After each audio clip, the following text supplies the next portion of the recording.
Cum? Bombaj? Da. Și pe tango și pe da.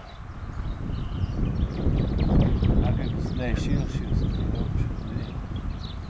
Ce zice Lață?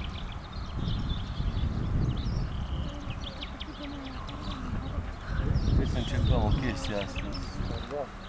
Aia ce-o zis Marc ieri, știi? Că pe Downy să nu mai țină și cu gat. Să lase pe lesă și pe zgarda de pe ele, să lase să spumeze și de acolo să-i dea drumul, știi? Trebuie să-i cruneze mai tare. Okay. And let it drop on the side. Yeah, on the side, and say this is the head. Yeah. Don't drop it from this.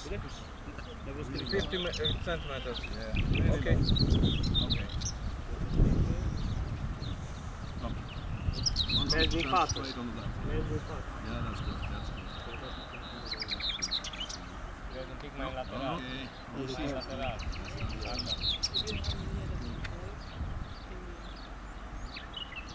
Bravo, bravo.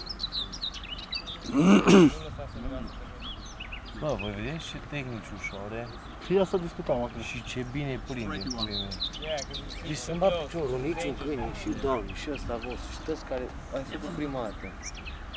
Aia atacă, e frizată ea, dar... Bă, cu mâncarea nu au avut treabă.